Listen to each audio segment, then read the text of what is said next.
အထုပ်ကလေးတပြင်းပြင်းကိုနောက်ပါမဲ့ထင်အထုပ်ရှင်သိလို့သွားကြံတဲ့သူတွေဝေလို့စားအထုပ်ရှင်မအလကားဘာကမှလည်းပါမသွားသေရွာကြတော့အပယ်လားနိဗ္ဗာန်ရောက်ဖို့အခက်သားမှန်လားမမှန်ဘူးလားအထုပ်ကလေးတပြင်းပြင်းကိုနောက်ပါမဲ့ထင်အထုပ်တွေပြင်လားမပြင်ဘူးလား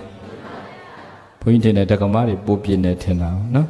တညအိတ်ခရီးထွက်တာအိတ်က3လုံးလောက်ပါတယ်ဘာတွေထက်မှလဲဟိုဟာတက်ဒါတက်ဒီကြားလောက်ထက်အောင်လူကြားသူကြားတယ်မိတ်ကဘူးမေးတာရှိသေးတယ်အထုပ်ကြီးလေးလေးဆိုရင်မှုကြီးလေးတွေဖြစ်လားမဖြစ်ဘူးလားအထုပ်ကလေးတပြင်းပြင်းကိုနောက်ပါမဲ့ထင်အထုပ်ရှင်သေးလို့သွားကြံတဲ့သူတွေဝေလို့စားဘုရားဝေစားဝေစားတာဝေစားရင်တာတုခေါ်ဖို့တော့ကောင်းတယ်တချို့ဝေမစားနိုင်လူစားတဲ့သူတွေမရှိဘူးလားမိဘချန်ခဲ့တဲ့အမွေတွေအဝေးမတက်လို့ညီကိုချင်းချင်းစကားမပြောတော့မောင်နှမချင်းချင်းစကားမပြောတော့အမှုတွေရင်ဆိုင်ယုံရောက်ခက်ရောက်ဖြစ်တဲ့အခါကျတော့ကိုရမယ့်အရာလေးတွေတရားနှုတ်ကြီးနဲ့ရဲနဲ့မျှပေးရတာရောမရှိဘူးလား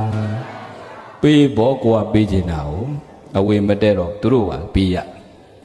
ဒီကြတဲ့တချို့ကဘုန်းကြီးတွေဆွဲထဲတယ်သိမ့်မရှာနဲ့ဟေးတဲ့ဘုန်းကြီးစားသွားအောင်မယ်တို့ဘုန်းကြီးလည်းဆက်ကွေးမလို့ခါကြတော့လည်းတွေးမိတယ်။သူတို့ပြောတာလည်းမှားတော့မမှားဘူးလို့ဘုန်းကြီးတွေရဲ့ဘဝဆိုတာငိုစားရည်စားဘဝဘုန်းကြီးတွေရဲ့ဘဝဘာဘဝငိုစားရည်စားဘဝဆိုသူများအတုပါလည်းပြင့်တော့ကြွရတာပဲလေအတုပါရှင်ကစိတ်မကောင်းလို့မျက်ရည်တရှုံရှုံနဲ့ငိုကိုကစားကောင်းတော့သူကိုလေကိုနဲ့မဆိုင်ဘူးပေါ့ငိုစားဆိုအဲ့ဒါပြောတာသူများအလူလဲကြွရတာပဲလေအတုပါအလူရှင်များဝမ်းသာလို့ပြောကိုကစားကောင်း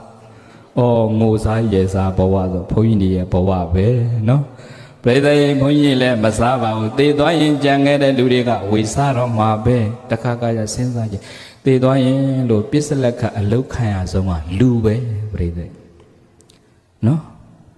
ကျန်တဲ့တတ္တဝါတွေကတည်သွားတာတော့အသုံးတဲ့ကြက်ကလေးတည်သွားကြည့်လေမွေးထားတဲ့အိမ်မှာမွေးထားတဲ့ကြက်ကလေးတည်တယ်ဆိုကြပါဆိုကိုကမစားလို့ဆိုရင်အဲ့ဒီကြက်တည်လေးလက်လက်ဆက်ဆက်လေးဘေးအိမ်သွားပေးကြည့်ဘေးရန်ဆင်းရတော့ကြက်သားရင်မစားတာကြတော့ကြက်တည်လေးသွားပေးချစ်စစ်တင်လိုက်တာရှင်တဲ့ကျပတ်တော့ကြက်သားရင်မစားတာကြပြီအိမ်ကတယောက်တည်လို့မြန်ဘေးအိမ်သွားပေးကြည့်ပါချစ်စစ်တင်မလားရိုက်ထုံးမလားနမမြည်နမမြည်မသားကြီးလာပို့တယ်ဆိုလို့တာကျက်လဲသေးတော့ကျက်မသာပါပဲဝက်လဲသေးတော့ဝက်မသာပါနွားလဲသေးတော့လူလဲသေးတော့မသာချင်းအတူတူလူမသာကပစ္စလက်ကလှုပ်သလားမလှုပ်ဘူးလား